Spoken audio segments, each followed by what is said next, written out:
Déu us guard. Un diumenge més tinc el goig de posar-me en contacte amb vosaltres per mitjà d'aquest vídeo. Les meves primeres paraules avui no poden ser altres que de felicitació a tots els que us dieu Joaquim i Anna. Us honreu de portar el nom que la tradició ha donat als pares de la Mare de Déu. Si bé és cert que desconeixem el nom dels pares i que la tradició els ha donat el nom de Joaquim i Anna, sí que el sabem és que deurien ser persones d'una gran finor espiritual. Va ser en la casa de Joaquim i Anna que va néixer i créixer Maria de Natzaret. Si alguna cosa hi deuria haver en aquella casa és atenció a la paraula de Déu, voler viure segons la voluntat del Senyor. És per això que Maria, en plena maduresa, va poder dir, perquè ho havia viscut ja des de petita, aquestes paraules: facis a mi segons la teva voluntat.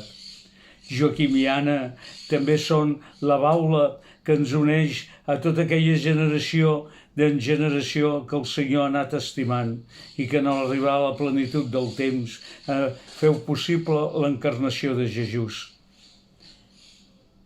Joaquim i Anna són els avis de Nostre Senyor, segons la carn.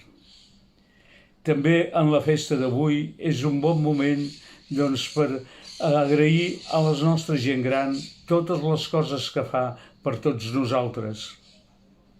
A vegades deixem de banda o perquè les seves accions no són aparatoses, no tenir prou en compte tota la feina i tot el que valen les persones ja grans en nosaltres. En aquest temps de pandèmia, moltes d'aquestes persones grans s'ho han tingut que passar soles. Hi ha hagut molta solitud, hi ha hagut també molt patiment.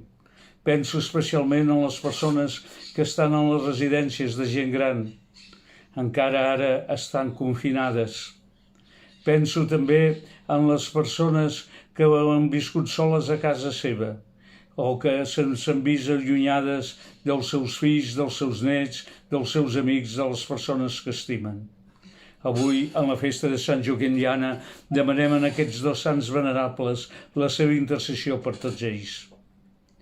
També és un moment per agrair, tots els serveis que els avis feu en les vostres famílies. Són gràcies a vosaltres que els vostres fills poden conciliar el treball i la feina. Són gràcies a vosaltres que moltes vegades els hi passeu als nets la tradició de la família, la tradició del país i també la transmissió de la fe. Són també molta gent gran el que ha fet possible que en temps de crisis econòmiques famílies poguessin tirar endavant. Les pensions de la gent gran han sigut allò que més ha alleujat a l'economia d'algunes famílies. A vegades tenim la tentació de valorar les persones única i exclusivament pel que fan, pel que serveixen. La gent gran ens recorda que les persones les hem de valorar pel que són. I la gent gran, al mateix temps, també les hem de valorar perquè són l'experiència, els que han viscut, els que ens transmeteixen els costums, les maneres de fer de les nostres famílies. Que Joaquim i Anna us acompanyin a tots vosaltres i els que ja som grans ens ajudin també a anar assumint amb paciència les xacres que l'edat ens comporta. I també anar assumint i posant-ho a disposició dels altres, els dolors, els patiments. Quan dic posar-ho a disposició dels altres, és oferir els nostres dolors, els nostres patiments per tots aquells, que ho necessiten. I avui en l'Evangeli hem escoltat al final d'aquestes paràboles que Jesús ens ha anat explicant durant 3 diumenges. Són paràboles que ens expliquen historietes delicioses.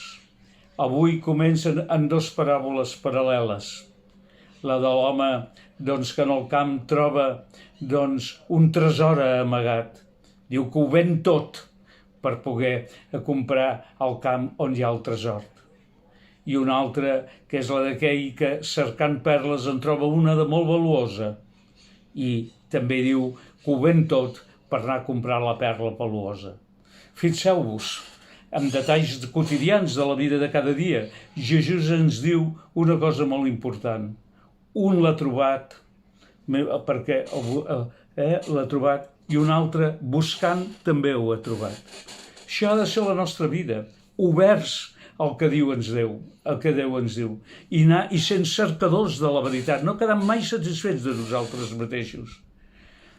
Alguna vegada potser ho trobarem, una altra vegada doncs ho buscarem, però Déu hi és sempre present. I quan hem trobat a Déu, quan hem trobat tot el que això significa, aleshores tot l'altre ens ha de semblar de poc valor. Venem-ho per retrobar el gran tresor. Venem tot allò que ens aparta de Déu, tot l'odi, tot el que ens fa que siguem persones que només pensem en nosaltres mateixos, tot l'orgull. Deixem-ho tot això, venem-ho, perquè hem de trobar doncs el Déu que és amor, el Déu que ens fa caminar pel camí del seu regne, el Déu de la humilitat. En la primera lectura hem escoltat un fragment molt important de l'Antic Testament.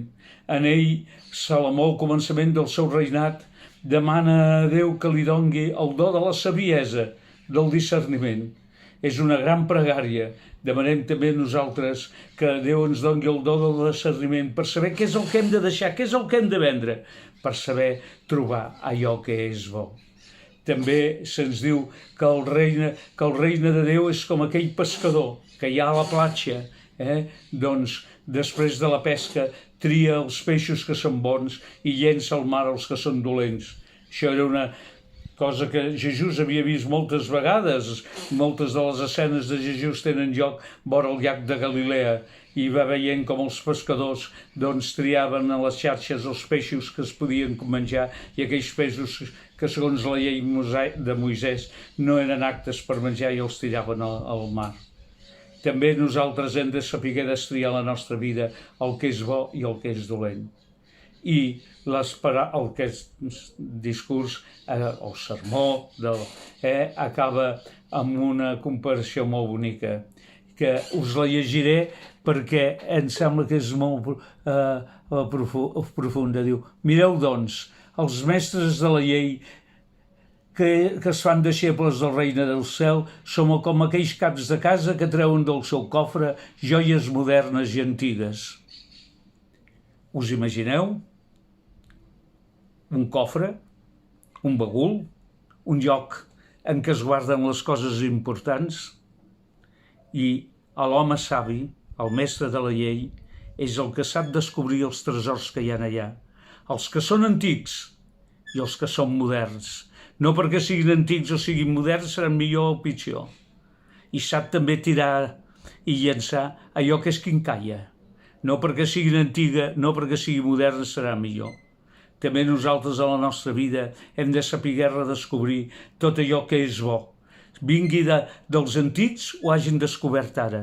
I també aparcar coses que encara que siguin venerables que ens venen dels antics, però que ja no ens serveixen, com també coses modernes que no ens serveixen.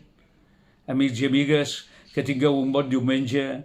Felicitats una vegada més a tots els que es dieu Joaquim Gianes.